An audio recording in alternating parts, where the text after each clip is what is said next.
My sister said, "You'll never get into Harvard, I'm too sick for you to leave home." I replied, "I'm so sorry."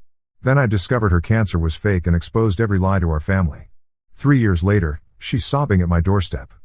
My name is David, and I'm the youngest of 2 kids. My sister Hannah is 4 years older than me.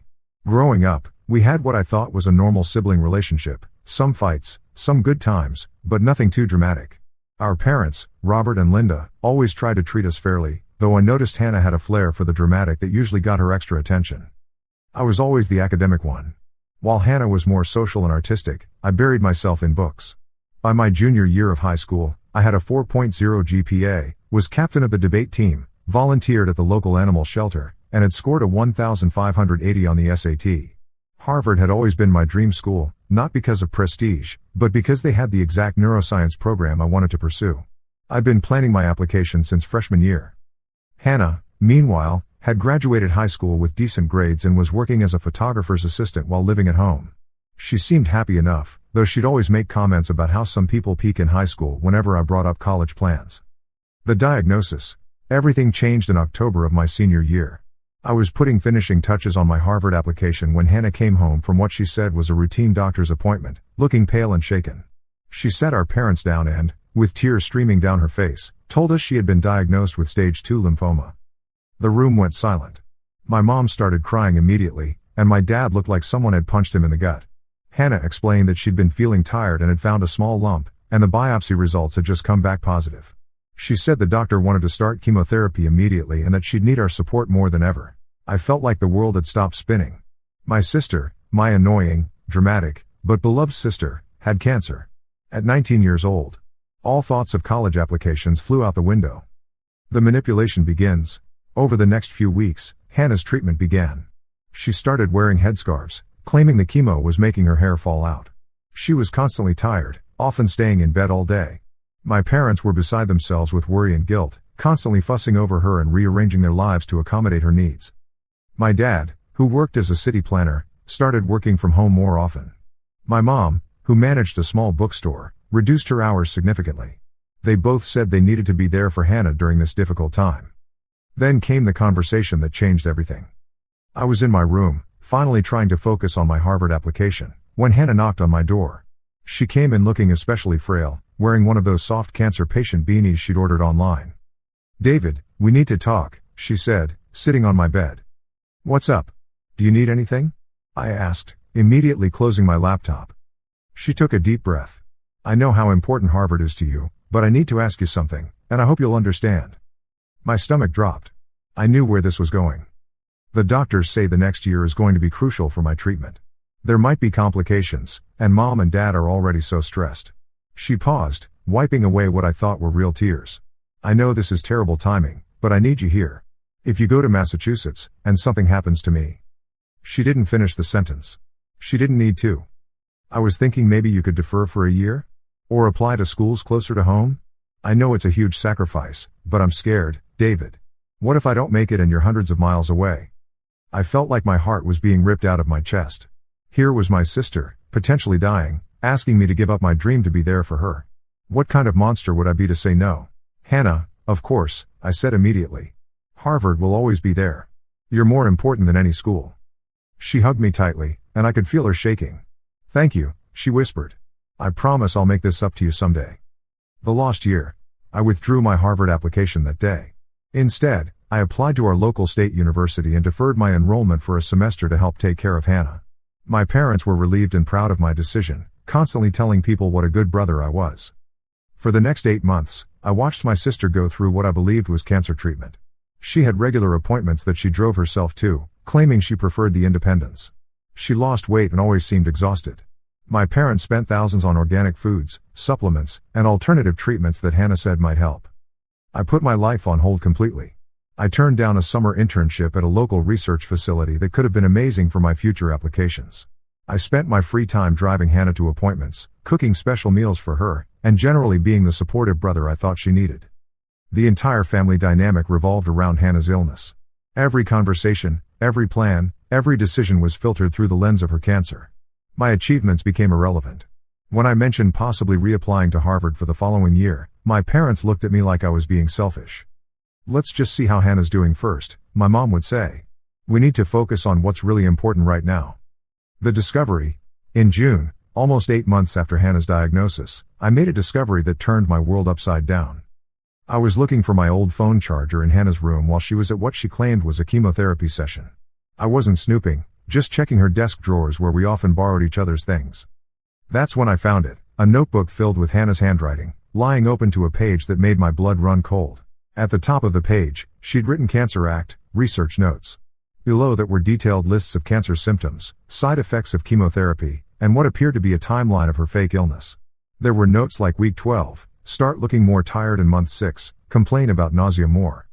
But the worst part was at the bottom of the page, David's Harvard app withdrawn, phase 1 complete. I stood there, shaking, as the full scope of her deception hit me. My sister had faked cancer to manipulate me into giving up my dreams. With trembling hands, I flipped through more pages. There were screenshots of medical websites, notes on how to fake weight loss, and even research on what kind of wig to buy to make it look like her hair was growing back. On another page, I found her real reason: can't let David succeed more than me. If he gets into Harvard, I'll always be the family failure. This way, I'm the victim and the hero of my own story. I took pictures of everything with my phone, my hands shaking so badly I could barely hold it steady. The investigation. I spent the next week in a daze, trying to process what I'd learned. Part of me wanted to confront Hannah immediately, but I knew I needed more evidence. If I was going to destroy my sister's lie, I had to be absolutely certain. I started paying closer attention to her routine. Her chemo appointments were always on Tuesdays and Thursdays from 2 to 4 p.m. So the following Tuesday, instead of going to my summer job at the local grocery store, I called in sick and followed her. She drove to the mall. I watched from across the parking lot as my dying sister spent 2 hours shopping, trying on clothes, and getting her nails done. She looked perfectly healthy, energetic, even. Nothing like the frail, exhausted person who came home from her treatments. That Thursday, I followed her again. This time she went to a coffee shop where she met up with some friends. I watched through the window as she laughed and chatted animatedly, showing no signs of illness whatsoever. I started checking her internet history when she wasn't around. We shared a family computer at the time. Along with her cancer research, I found evidence of online shopping sprees, social media activity during her supposed bed rest days, and searches for things like how to fake being sick and cancer symptoms to fake. The final piece of evidence came when I found her hidden stash of makeup. Buried in the back of her closet, I discovered the products she was using to make herself look sick: pale foundation, dark under-eye concealer, and even a contouring kit she was using to make her face look gaunt. The confrontation. Armed with all this evidence, I knew I had to tell our parents. But first, I decided to give Hannah a chance to come clean. On a Saturday morning, I asked her to take a walk with me. We went to the park where we used to play as kids, and I sat her down on a bench. "Hannah, I need to ask you something, and I need you to be completely honest with me." She immediately went into sick mode, slouching and putting on her weak voice. "What is it?" "I'm not feeling great today, so can we make this quick?" "Are you really sick?" The question hung in the air between us. I watched her face carefully, and for just a moment, I saw a flicker of panic in her eyes before she composed herself. "What kind of question is that?" "Of course I'm sick. David, I have cancer." "How can you even ask me that?" "Because I found your notebook." The color drained from her face, and this time, it wasn't makeup. "I know about the research notes. I know about the timeline. I followed you to the mall and the coffee shop. I found the makeup you've been using to make yourself look sick. I know everything, Hannah." For a long moment, she just stared at me. Then, to my surprise, she didn't break down or confess. Instead, she got angry. "You've been spying on me? How dare you? I'm dealing with a life-threatening illness, and you're acting like some kind of detective?" "Hannah, stop. I have pictures of your notebook. I have evidence of everywhere you've really been during your fake appointments. The lie is over." That's when she finally cracked. The mask slipped completely, and I saw my sister for who she really was. "Fine," she screamed. "Fine, you got me. Are you happy now?" People in the park were starting to stare, but I didn't care. "Why?" I asked. "Why would you do this? Do you have any idea what you've put our family through? What you've put me through?" She stood up, pacing back and forth. "Because you were going to leave. You were going to go to your precious Harvard and become this big success story, and I'd be stuck here being the daughter who couldn't even finish community college. So you faked cancer?" "I didn't mean for it to go this far," she said, though her tone suggested otherwise. "I just wanted you to defer for a year. I thought maybe if I had some time to figure out my life, get on my feet, it wouldn't look so pathetic when you eventually left." But then you saw how much attention you were getting, I said, the pieces falling into place. You saw how mom and dad dropped everything for you. You liked being the center of the universe. She didn't deny it. And what about me, Hannah? What about my life? My dreams? You'll get into Harvard next year. Or the year after. You're smart, you'll be fine. The early admission deadline is passed. My chances are so much lower now. And even if I do get in, I've lost a year. I've lost opportunities. I've lost time I can never get back. That's when she said something I'll never forget. Maybe this will teach you that family is more important than some stupid school. I realized in that moment that she felt no real remorse. She was only upset that she'd been caught exposing the truth. I went home and asked both our parents to sit down in the living room. Hannah tried to convince me not to say anything during the car ride home, alternately pleading and threatening, but my mind was made up. Mom, Dad, I need to tell you something about Hannah. Hannah immediately started protesting. David, please don't do this. We can work this out between us. But I told them everything. I showed them the photos of her notebook, explained about following her, and revealed all the evidence I'd gathered. I watched my parents' faces go through shock, disbelief, and finally, a terrible understanding. My mother started crying, not the sympathetic tears she'd shed for Hannah's illness, but tears of betrayal and rage. My father just sat in stunned silence. Hannah, my mom said finally, her voice shaking, tell me this isn't true. Hannah tried to maintain the lie for about 30 seconds before breaking down and confessing everything. She tried to frame it as a cry for help and claimed she'd been planning to come clean soon anyway, but the damage was done. The aftermath was swift and brutal. My parents were devastated, not just by Hannah's deception, but by the realization of how thoroughly they'd been manipulated. My mother calculated that they'd spent over $15,000 on Hannah's fake treatments, special foods, and supplements. My father had taken unpaid leave from work and nearly lost a promotion because of his absences. But beyond the money, there was the emotional toll. They'd spent 8 months living in fear of losing their daughter, rearranging their entire lives around a lie. The consequences. My parents' reaction was unlike anything I'd ever seen from them. They're generally gentle, forgiving people, but this betrayal cut too deep. They gave Hannah an ultimatum: move out within a month and pay back every penny they'd spent on her fake illness, or they'd press charges for fraud. They also insisted she get therapy to address whatever psychological issues had led her to this deception. Hannah tried to play the victim, claiming we were all being too harsh and that she just made a mistake. But my parents were done. They'd realized that this level of manipulation didn't happen overnight. They started remembering other times Hannah had lied or exaggerated to get attention or avoid consequences. As for me, my parents were incredibly apologetic and supportive of my reapplying to Harvard, but we all knew the damage was done. I spent the rest of that summer frantically trying to put together applications for the next cycle, but my test scores were older, my recommendation letters were stale, and I'd missed out on the senior year activities that could have strengthened my application. Hannah moved out at the end of July, renting a small apartment across town. She got a job at a local restaurant and, as far as I knew, did start therapy. But she never paid back the money, and she never gave what any of us would consider a real apology. The fallout. The rest of that year was difficult for our family. My parents struggled with guilt over how easily they'd been deceived and anger over the time and money they'd lost. Our extended family was shocked when they learned the truth, and several relatives stopped speaking to Hannah entirely. I did apply to Harvard again, along with several other top schools. Despite everything, I was accepted to 3 excellent universities, though not Harvard. I chose Northwestern, which had a fantastic neuroscience program, and I convinced myself that everything had worked out for the best. But I'd be lying if I said I wasn't bitter. That lost year had real consequences for my academic trajectory. I started college a year later than planned, which pushed back graduate school, research opportunities, and career advancement. While my classmates were getting head starts on their futures, I was playing catch-up. Hannah and I barely spoke during my remaining time at home. She'd occasionally text me, usually when she wanted something or was having a crisis, but I kept our interactions minimal. When I left for college, I didn't tell her goodbye. College and moving forward. Northwestern turned out to be an amazing experience. I threw myself into my studies and research, eventually graduating summa cum laude with a degree in neuroscience. I was accepted into an excellent PhD program and have been working on groundbreaking research in neuroplasticity. During those college years, I had minimal contact with Hannah. I'd hear updates through our parents. She'd moved to a different city, was working various jobs, had some brief relationships that didn't work out. She never maintained steady employment or seemed to find direction in her life. My parents and I rebuilt our relationship over time.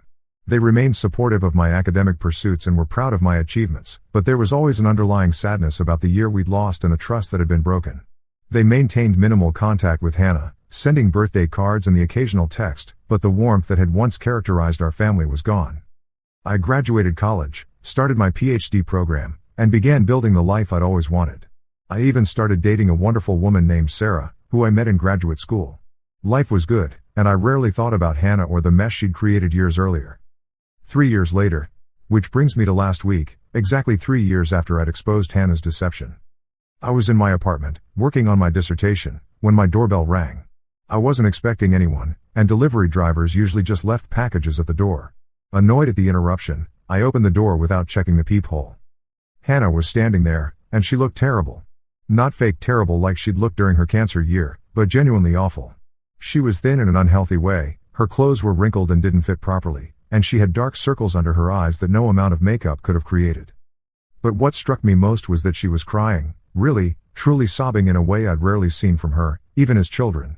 "David," she managed to get out between sobs. "Please. I need to talk to you." My first instinct was to slam the door. I built a good life without her drama, and I had no desire to let her back in to mess it up again. But something about her appearance stopped me. This wasn't the manipulative, attention-seeking Hannah I remembered. This was someone who looked genuinely broken. "What do you want, Hannah?"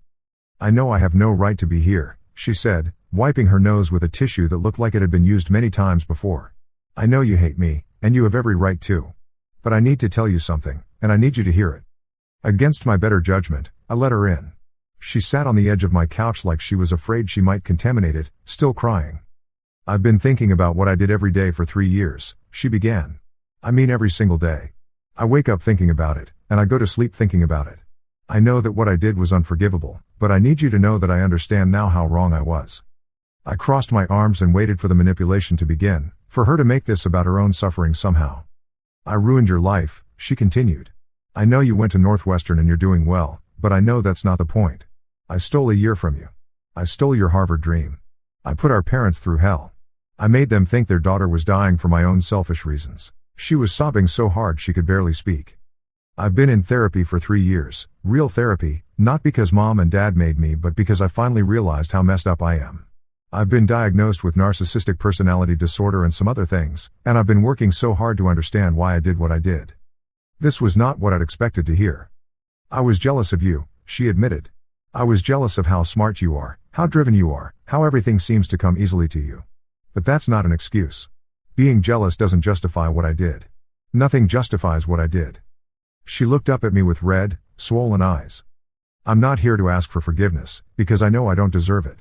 I'm not here to ask you to let me back into your life, because I know I lost that right. I'm here because my therapist said I needed to make amends, and even though she warned me that you might not want to hear it, I had to try." I sat down across from her, still wary but curious about where this was going. "I want to pay you back," she said. "Not just mom and dad, but you. I want to pay for the extra year of college, the lost opportunities, everything. I know money can't fix what I broke, but it's something.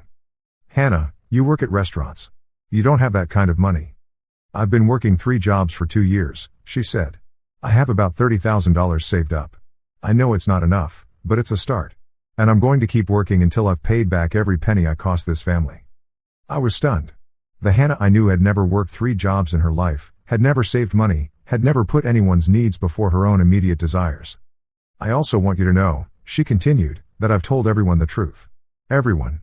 I told our cousins, our grandparents, my friends from high school, everyone who knew about my cancer. I've spent the last year calling people and admitting what I did. Most of them won't talk to me anymore, but I needed to set the record straight." She reached into her purse and pulled out a thick envelope. "This is a letter I wrote to Harvard's admissions office, explaining what happened and taking full responsibility for the situation. I don't know if it will help at all if you ever want to reapply, but I thought maybe if they knew the circumstances." I took the letter, completely overwhelmed by what was happening. "Hannah, why now? Why after 3 years?" She was quiet for a long moment. "Because I finally understood what I really took from you. It wasn't just Harvard or a year of your life. I took your ability to trust your own family. I took mom and dad's peace of mind. I took the happiness and security our family used to have. I destroyed something that can never be rebuilt, and I have to live with that for the rest of my life." We sat in silence for several minutes. I found myself believing her in a way I never thought I would again. This wasn't the performative remorse she'd shown when first caught, this was someone who had genuinely reckoned with the magnitude of her actions. "I don't expect anything from you," she said finally. I just needed you to know that I'm sorry, that I understand what I did, and that I'm trying to make it right in whatever small ways I can. I'll pay you back every penny, and then I'll leave you alone forever if that's what you want." She stood to leave, but I found myself speaking. "Hannah, wait." She turned back, hope flickering in her eyes. "I'm not ready to forgive you," I said. "I may never be ready to forgive you. But I can see that you're trying to change, and that's something." She nodded, tears starting again. "That's more than I deserve. Where are you living now?" "I have a small apartment about 2 hours from here. I moved closer because I wanted to start making amends to Mom and Dad too, but I didn't want to be so close that I'd make them uncomfortable." We talked for another hour. She told me about her therapy, her jobs, her efforts to rebuild her life from scratch. She didn't ask for anything, not forgiveness, not a relationship, not even my contact information. She just wanted me to know that she was different now and that she was committed to making whatever amends she could. The resolution. After Hannah left, I sat in my apartment for hours, processing what had happened. Part of me was angry that she'd disrupted my peace. Part of me was skeptical that this change was real. But part of me was genuinely moved by what seemed like authentic remorse and growth. I called my parents that night and told them about Hannah's visit. They were surprised. Apparently, she'd reached out to them as well, offering to pay back the money and asking if they'd be willing to meet with her and her therapist. They'd been considering it but weren't sure. "Do you think she's really changed?" my mom asked. "I don't know," I answered honestly. "But I think she's trying to change, which is more than I ever expected." Over the next few days, I found myself thinking about Hannah's visit constantly. I read the letter she'd written to Harvard. It was brutally honest about what she'd done and took full responsibility without making excuses or trying to garner sympathy. I was impressed despite myself. I also started thinking about my own life and what I wanted moving forward. I'd been carrying anger and resentment for 3 years, and while I'd built a successful life despite Hannah's sabotage, I realized that holding on to that anger was exhausting. A week later, I did something I never thought I'd do. I called Hannah. "I want you to know that I'm not ready for a relationship," I told her. "I'm not ready to trust you, and I may never be. But I want to try to move forward. Not for your sake, but for mine." She started crying again. Apparently, this had become a frequent occurrence in her new life. "I understand," she said. "Thank you for even considering it. I don't want your money," I continued. "Keep it, save it, use it to build a stable life for yourself. That's the best way you can honor what you took from our family." "Are you sure?" "I'm sure. But I do want you to continue therapy and continue working on yourself. Not because I think you owe it to me, but because I think you owe it to yourself." We agreed to occasional phone calls, maybe once a month, to see how things went. I wasn't promising anything beyond that, but it felt like a reasonable starting point. Looking forward. It's been 2 months since Hannah's visit, and we've talked twice. The conversations are awkward and sometimes painful, but they're honest in a way our family interactions never were before. She's continued working her 3 jobs and has apparently been making payments to our parents, who are slowly beginning to trust that her change might be real. I'm not naive enough to think this story has a fairy tale ending. Hannah stole a year of my life and damaged our family in ways that may never fully heal. I'll always wonder what would have happened if I'd gone to Harvard when I was supposed to, what opportunities I missed, what different path my life might have taken.